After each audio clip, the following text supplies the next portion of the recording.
Hello students, आइए basic accounting terms के नए टॉपिक के साथ शुरुआत करेंगे आज। अब तक लास्ट वीडियो लेक्चर में हम लोगों ने 3 बेसिक अकाउंटिंग टर्म्स पढ़े थे, जिसमें कि बिजनेस ट्रांजैक्शन, इवेंट और अकाउंट शामिल हैं। तो आइए चलते हैं अपने फोर्थ टॉपिक की तरफ। फोर्थ टर्म है कैपिटल। बहुत ही इंपॉर्टेंट टर्म है कैपिटल। कैपिटल को हिंदी में हम लोग पूंजी नाम से बोलते हैं। तो कैपिटल का मीनिंग है क्या? देखिए, सिंपल सी बात है कि किसी भी बिज़नेस को शुरू करना हो तो बिना कैपिटल के आप किसी बिज़नेस के बारे में सोच भी नहीं सकते। शुरू करना तो दूर की बात है। कैपिटल का मतलब है the money which is invested by the business man into his business to start it. अब यहाँ पे सिर्फ मनी ही शामिल नहीं है। हम यहाँ पे सिर्फ कैश की बात नहीं कर रहे जो उसने बिजनेस शुरू करने के लिए लगाना है। हम यहाँ बात कर रहे हैं anything which is invested by the proprietor बोलते हैं मालिक को, ओनर को, जिसने बिजनेस शुरू किया है। So anything which is invested by the proprietor in his business to start it, it is called the capital. इस anything में क्या चीज़ शामिल है कि anything में कैश भी हो सकता है, गुड्स हो सकती हैं, गुड्स यानी कि माल। जिस चीज़ का बिजनेस हम करते हैं उन चीज़ों को हम लोग गुड्स बोलते हैं। हालांकि इसकी डिटेल में स्टडी करेंगे हम आगे। तो कैश, गुड्स और एसेट्स शामिल हो सकती हैं एनीथिंग के अंदर। अब एसेट्स क्या होती हैं?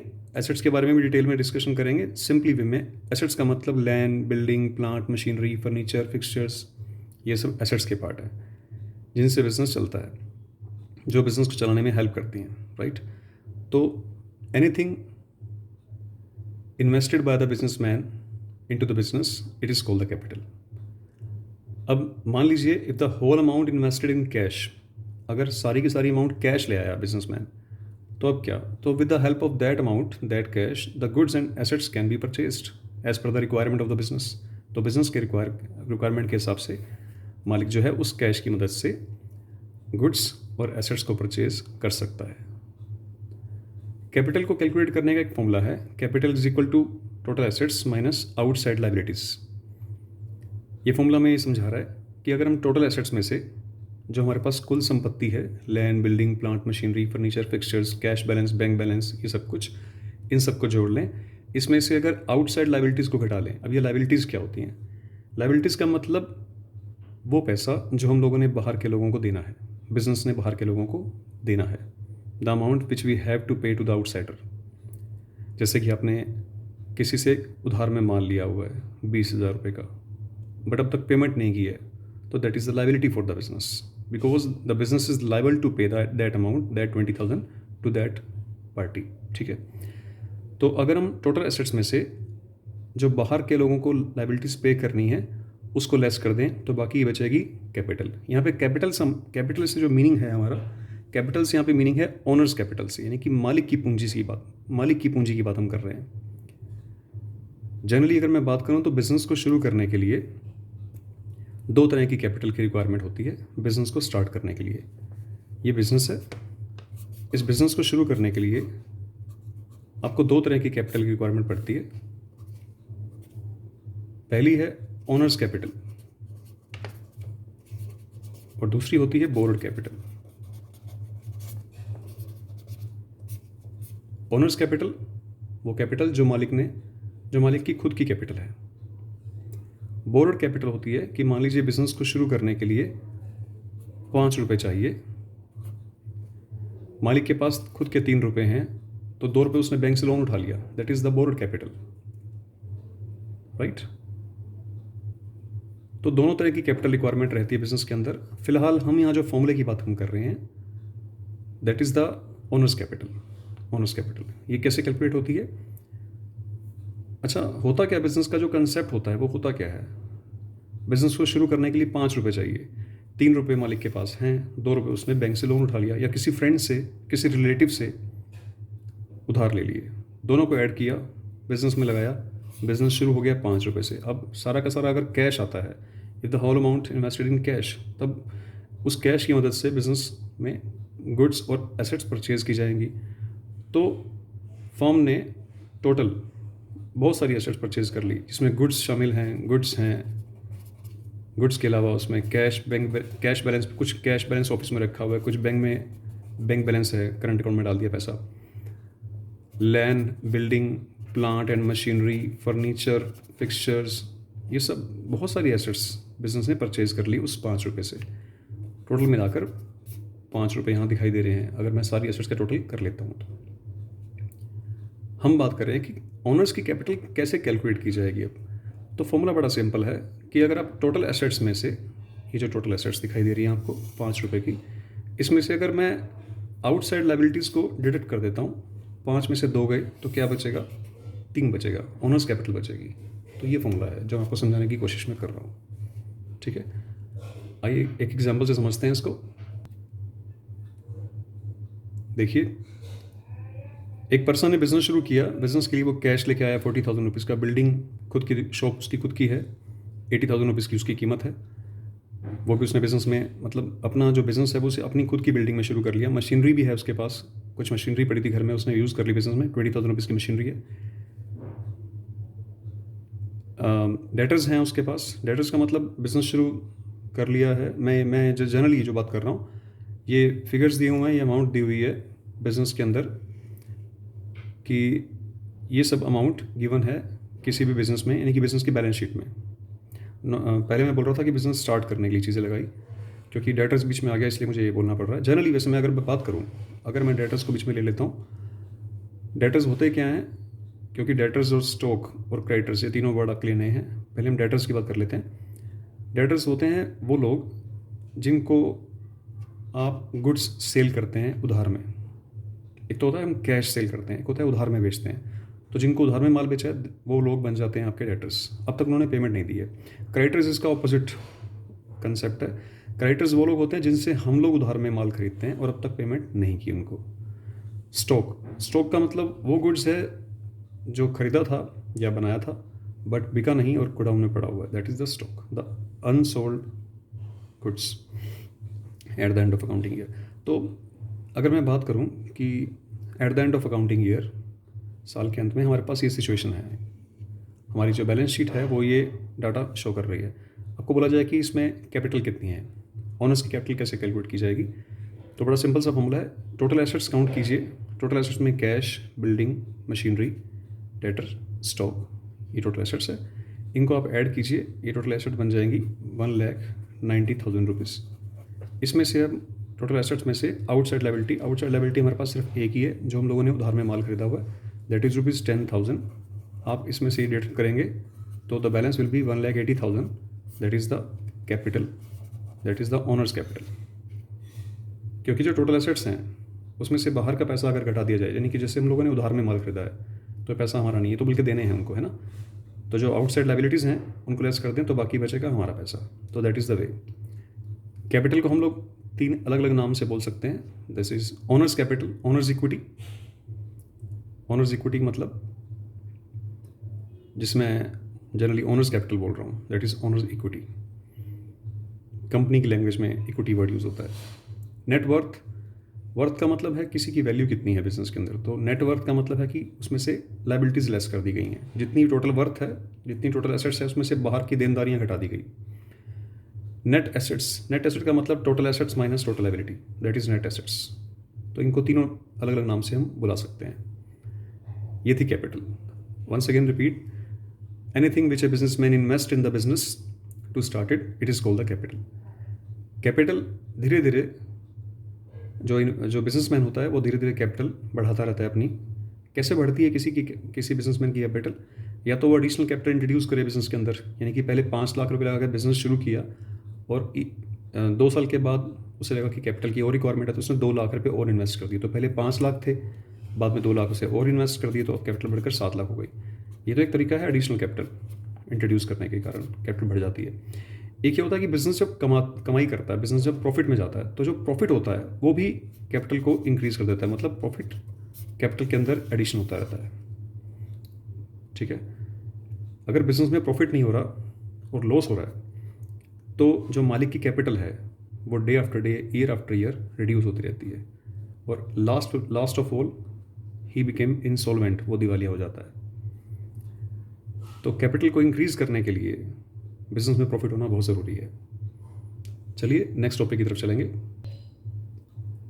हमारा नेक्स्ट अकाउंटिंग टर्म है ड्राइंग्स।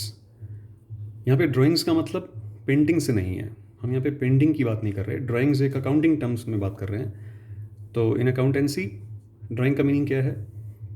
एनी कैश और value of goods withdrawn by the proprietor यानी कि मालिक फॉर हिज पर्सनल यूज़,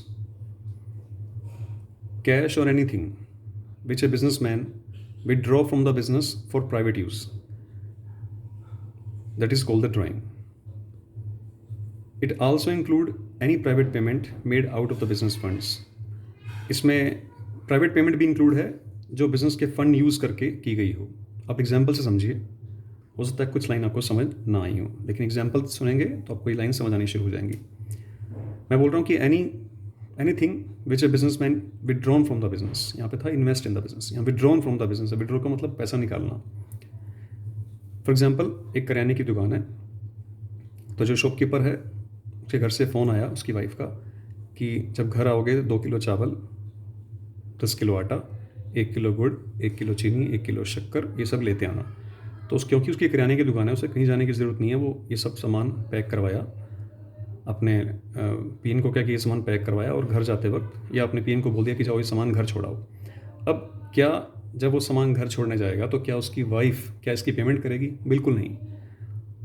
तो बिजनेस की गुड्स यूज़ की गई हैं यहाँ पे, तो उनकी वैल्यू जो बनती है, मान लीजिए वो सामान 500 रुपये का था, तो 500 रुपये की जो वैल्यू है जो प्राइवेट यूज़ के लिए, पर्सनल यूज़ के लिए प्रोप्राइटर ने विड्रॉ की है, बेशक पैसे नहीं निकाले लेकिन पैसे की इक्वलेंट वैल्यू तो गुड्स तो निकाली है ना, तो that is called the drawings. मान लीजिए एक बिजनेसमैन की कूलर की फैक्ट्री है और गर्मी के दिन है तो कूलर की रिक्वायरमेंट बढ़ रही है, तो उसे लगा कि घर में कूलर की डिमांड है, तो नेसेसिटी रिक्वायरमेंट है, तो उसने क्या किया, अपनी शॉप से, अपनी फैक्ट्री से एक कूलर या 2 कूलर घर भिजवा दिए। तो that are the goods for the business, और अब यूज़ हो रहा है वो प्राइवेट उसका, ठीक है, जिसकी कोई पेमेंट बिजनेस को रिसीव नहीं होगी, that is called the drawings. यहाँ पे लिखा हुआ है any private payment also made out of the business funds. मान लीजिए बच्चा आता है शॉप पे, पापा को बोलता है कि पापा मुझे ट्यूशन की फ़ीस देनी है दो, तो पापा कहते हैं कितनी फ़ीस है? कहते हैं 1000 रुपये। 1000 रुपये उसको दुकान में से, दुकान की जो तिजोरी है, सेफ है, उसमें से 1000 रुपये निकाल कर उसको दे दिए। वो कहता है पापा मैंने नए शूज़ भी लेने हैं, ठीक है, नई ड्रेस भी लेनी है, ठीक है, ये लो 1000 रुपये और ले लो। तो 2000 रुपये बिजनेस की सेफ में से, तिजोरी में से निकाल कर उसको दे दिए। ये 2000 रुपये प्राइवेट पेमेंट का पार्ट है, और अगर इसको बिजनेस में से, बिजनेस फंड में से यूज़ किया गया, that is called the drawing, क्योंकि बिजनेस को बेनिफिट नहीं है इससे, पैसा बिजनेस का और यूज़ हो रहा है privately, right, that is called the drawing. अभी मैं बोल रहा हूँ कि पैसा बिजनेस का, आप कहोगे अरे पैसा तो मालिक का ही है, अपने पैसे यूज़ कर रहा है तो इसमें ड्राइंग काहे की है। अभी कंसेप्ट समझ आएगा जब इससे नेक्स्ट टॉपिक हम लोग ट्राई करेंगे। नेक्स्ट टॉपिक देखिए, नेक्स्ट टर्म है हमारी लायबिलिटीज़। लायबिलिटी के बारे में थोड़ा सा शॉर्ट में हम लोगों ने पहले पढ़ा था। लायबिलिटी क्या होती है? The amount which we have to pay to the outsider, to the third party is called liability. वो अमाउंट जो बाहर के लोगों को फर्म ने पे करनी है। यहाँ मैंने लिखा है the amount which the firm ओज टू द आउटसाइडर का लायबिलिटी, OWES। ओज का मतलब हैव टू पे, देने हैं जो पैसे।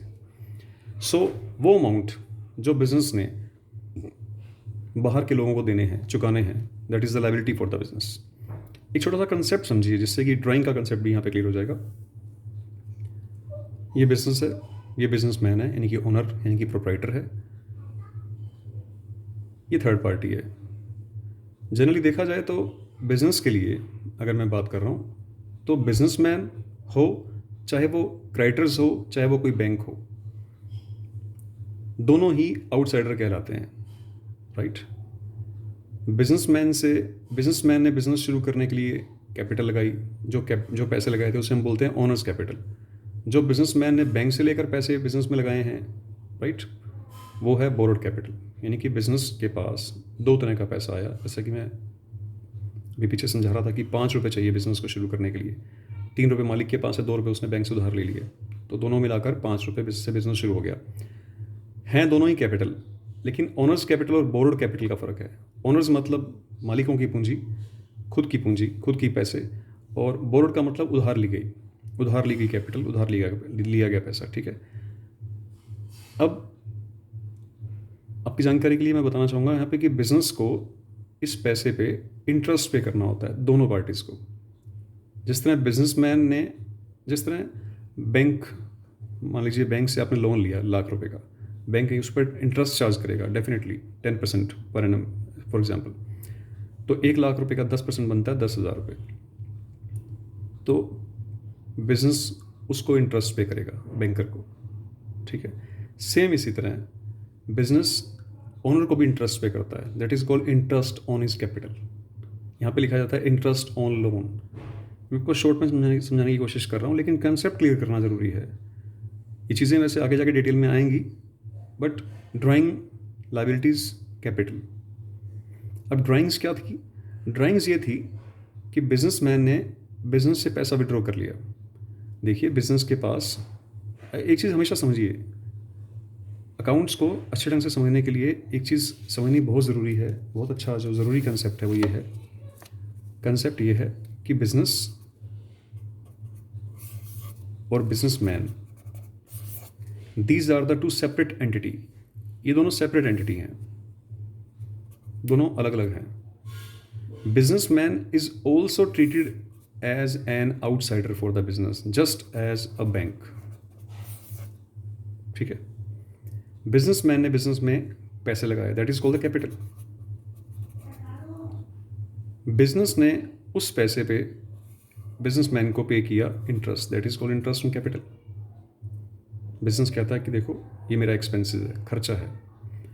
सिमिलरली जब बिजनेसमैन बिजनेस से पैसे विड्रॉ करता है, that is called the drawing.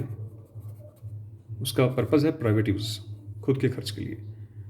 तो बिजनेसमैन भी बिजनेस को इंटरेस्ट पे करेगा, that is called the interest on drawings. तो वो इंटरेस्ट ऑन ड्राइंग, जैसे कि इंटरेस्ट ऑन कैपिटल बिजनेस के लिए एक्सपेंसेस था, इंटरेस्ट ऑन ड्राइंग बिजनेस के लिए इनकम बन जाएगा, क्योंकि वो इंटरेस्ट उसको मिल रहा है। तो मन में कभी ऐसा ख्याल आ सकता है आपके, क्योंकि आप लोगों के लिए फ्रेश सब्जेक्ट है वाला, कि पैसा तो बिजनेस का ही, बिजनेसमैन का ही है। अब वो बिजनेसमैन बिजनेस में लगा रहा है या उससे निकाल रहा है, तो इससे क्या फ़र्क पड़ रहा है? आपको ऐसा नहीं करना है। हम जो अकाउंट्स पढ़ रहे हैं, वो बिजनेस के पॉइंट ऑफ व्यू से पढ़ रहे हैं, ना कि बिजनेसमैन के पॉइंट ऑफ व्यू से। आप बिजनेसमैन को छोड़ दीजिए। आप, मैं रिपीट कर रहा हूँ बात को अपनी, कि businessman is also termed as an outsider just like a bank. Business अपने आप में एक सेपरेट एंटिटी है, उसको शुरू करने के लिए पैसा चाहिए, सीधी सी बात है। उसको पैसा चाहे कोई भी ला के दे, चाहे बिजनेसमैन खुद का पैसा लगाए, चाहे वो बैंक से लोन लेकर लगाए। अब बिजनेस उस पैसे का यूज़ कर रहा है अपने बिजनेस को चलाने के लिए, ठीक है। बिजनेसमैन ने जो पैसा लगाया बिजनेस में, जिसे हम लोग कैपिटल बोलते हैं, उस पर बिजनेस इंटरेस्ट पे करेगा। जैसे कि बिजनेस बैंक से लोन लेता है, तो बिजनेस उसके ऊपर क्या पे करता है? इंटरेस्ट। और बिजनेस का वो एक्सपेंसेस होता है, यानी कि खर्चा होता है। अब वैसे ही अगर बिजनेसमैन बिजनेस के पैसे को प्राइवेटली यूज़ करता है, खुद के खर्च के लिए यूज़ करता है, दैट इज कॉल्ड ड्राइंग, तो बिजनेसमैन को उसमें इंटरेस्ट देना पड़ेगा। ये रूल्स हैं, ये रूल बने हुए हैं, और इनको जितनी जल्दी समझेंगे आप उतना अच्छा। समझना मेजर क्या है कि हम जो भी कुछ बात कर रहे हैं, हम अकाउंट्स पढ़ रहे हैं, जो भी टर्म सीख रहे हैं, आगे जो भी कुछ जर्नल एंट्रीज करेंगे, बिजनेस ट्रांजैक्शन समझेंगे, हमें ये समझना है कि हम बिजनेस के कंसेप्ट में बात कर रहे हैं, ठीक है, ना कि बिजनेसमैन के कंसेप्ट में। ये चीज़ आपने ध्यान रखनी है, तभी अकाउंट्स को जल्दी से जल्दी समझ पाएंगे आप लोग। तो लायबिलिटीज़ क्या होती हैं? लायबिलिटीज़ का मतलब anything which a business have to pay to the outsider is called liabilities. दो तरह की लायबिलिटी रहती हैं। एक इंटरनल लायबिलिटी जो बिजनेस की बिजनेसमैन के लिए लायबिलिटी है, जैसे कि बिजनेसमैन ने कैपिटल इन्वेस्ट कर रखी है, ठीक है, कैपिटल इन्वेस्ट कर रखी है, और मैंने आपको बताया था कि कैपिटल पे उसको क्या मिलता है? प्रॉफिट मिलता है, क्योंकि बिजनेसमैन ने जो बिजनेस शुरू किया है प्रॉफिट कमाने के लिए किया है।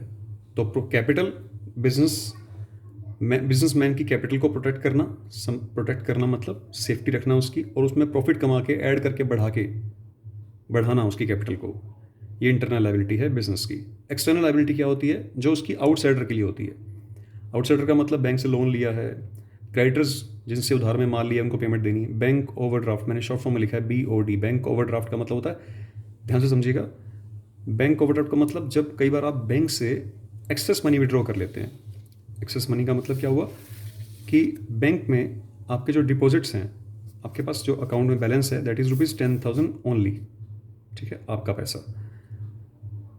इमरजेंसी में आपको रुपए चाहिए 15,000 इन एनी इमरजेंसी, और बैंक से आपने रिक्वेस्ट की, तो बैंक आपकी गुडविल को अच्छे ढंग से समझता है, बैंक के हिसाब से आप बहुत अच्छे कस्टमर हैं बैंक के, तो बैंक ने आपको परमिशन दे दी कि 50,000 विड्रॉ कर सकते हैं। तो जो एक्सेस मनी आपने विड्रॉ किया that is ₹5,000, that is called the bank overdraft.